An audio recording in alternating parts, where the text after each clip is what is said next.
হুগলি জেলার কামারপুকুর রামকৃষ্ণ মঠ ও মিশনে মর্যাদার সাথে পালিত হলো জাতীয় যুব দিবস। এদিন সকাল 8টায় শোভাযাত্রা শুরু হয় মঠের বিদ্যালয়ের মাঠ থেকে। সাধু, ব্রহ্মচারী, ছাত্রছাত্রী এবং ভক্তবৃন্দরা এই শোভাযাত্রায় সামিল হন। এলাকার প্রায় 13টি স্কুলের ছাত্রছাত্রী এই শোভাযাত্রায় অংশগ্রহণ করে। কামারপুকুর চটিতে স্বামী বিবেকানন্দের পূর্ণাঙ্গ মূর্তিতে ফুল মালা দিয়ে শ্রদ্ধা জানান মঠের সন্ন্যাসীরা। এই উপলক্ষে ফুল দিয়ে সাজানো হয় মঠ এবং কামারপুকুর চটিতে থাকা বিবেকানন্দের বেদি। শোভাযাত্রা শেষে ছাত্রছাত্রী ও ভক্তদের প্রসাদ দেওয়া হয়। পাশাপাশি দুপুরে অন্ন প্রসাদের ব্যবস্থা করা হয়। সকাল 10:30 নাগাদ ঠাকুর রামকৃষ্ণ, মা শারদা এবং বিবেকানন্দের মূর্তিতে পুষ্প দিয়ে শ্রদ্ধা নিবেদন করা হয় এবং মঠের মধ্যে যুব সম্মেলন অনুষ্ঠিত হয়। বিদ্যালয়ের পড়ুয়ারা বৈদিক এবং স্বদেশ মন্ত্র পাঠ করে। বিবেকানন্দের জন্মদিন উপলক্ষে কেক কাটা হয়। স্বামীজির জীবন ও বাণী নিয়ে আলোচনা হয়। এদিন যুব সম্মেলনে প্রধান বক্তা হিসেবে সভাপতির ভাষণ দেন পুরুলিয়ার রামকৃষ্ণ মিশন বিদ্যাপীঠ থেকে আগত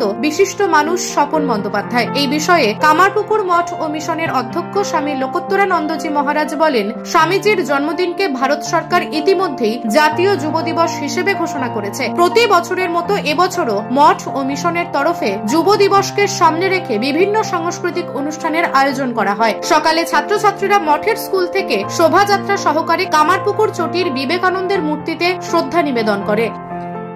12 জানুয়ারি 2024 স্বামী বিবেকানন্দের শুভ জন্মদিন।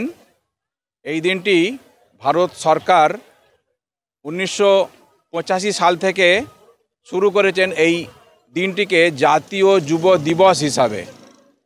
স্বামী বিবেকানন্দকে তারা মনে করেছিলেন যে স্বামী বিবেকানন্দের দ্বারা যারা স্বাধীনতা সংগ্রামী থেকে আরম্ভ করে তখনকার সমাজ অনুপ্রাণিত হয়েছিলেন এবং তারুণ্যের প্রতীক বলে তারা মনে করে আজকের দিনটিকে জাতীয় যুব দিবস হিসাবে ঘোষণা করেছিলেন।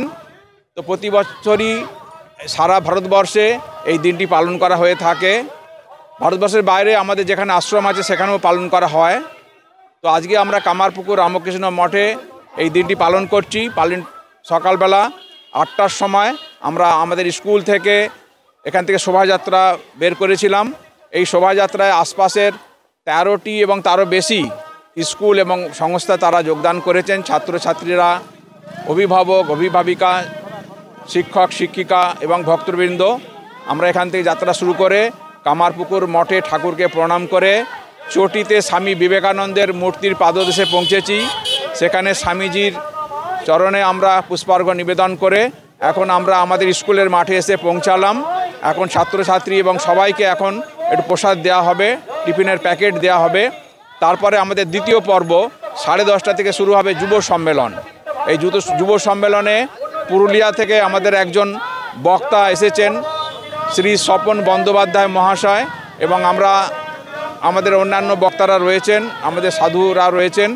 তো সমস্ত যারা যুবক যুবতী যারা এসেছে তাদের উদ্দেশ্যে স্বামী বিবেকানন্দের বাণী, যাতে স্বামীজি বারবার বলছেন যে মানুষ হতে হবে, মানুষ হওয়া হচ্ছে আমাদের একমাত্র কর্ম এবং ধর্ম, এবং সব ধর্ম সত্য, পৃথিবীর সমস্ত ধর্ম সত্য। এইগুলি হচ্ছে স্বামীজির মূল বাণী, আমরা সকলের মধ্যে প্রচার করে দিতে চাই।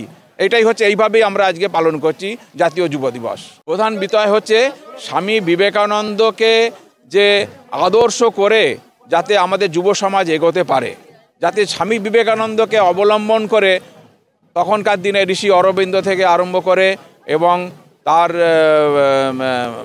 সুভাষচন্দ্র বোস থেকে আরম্ভ করে বিভিন্ন সমস্ত যারা বিপ্লবী ছিলেন তারা অনুপ্রাণিত হয়েছিলেন, এবং অন্যান্য বিভিন্ন দিকপাল যারা সমাজের তারা অনুপ্রাণিত হয়েছিলেন।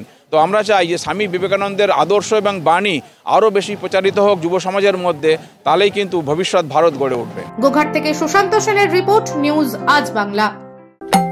তন্ত্র মন্ত্র করে দেখি তার ভিতরে তুমি না। তন্ত্রমন্ত্রে আমরা বিশ্বাসী নই, মানব প্রেমে বিশ্বাসী। মানবতার বীজ বপনে 24 থেকে 28 জানুয়ারি আমরা আয়োজন করেছি আন্তর্জাতিক গোসাই পরবের। পঞ্চম বর্ষে তিঘুরির মাঠে পরবে থাকছে এদেশের পাশাপাশি বাংলাদেশ, রাশিয়া, জাপান সহ বহু দেশের বাউল পুকিরা। থাকবে পুরুলিয়ার ছোয়ের মুখোশ থেকে খোয়াইয়ের হাট, হস্তশিল্পের সম্ভার, বাংলাদেশের নকশি কাঁথা, পিঠে ফুলের স্টল। মানুষের মধ্যে ঈশ্বরের অস্তিত্ব খুঁজতে সামিল হন আমাদের সকলের উৎসবে।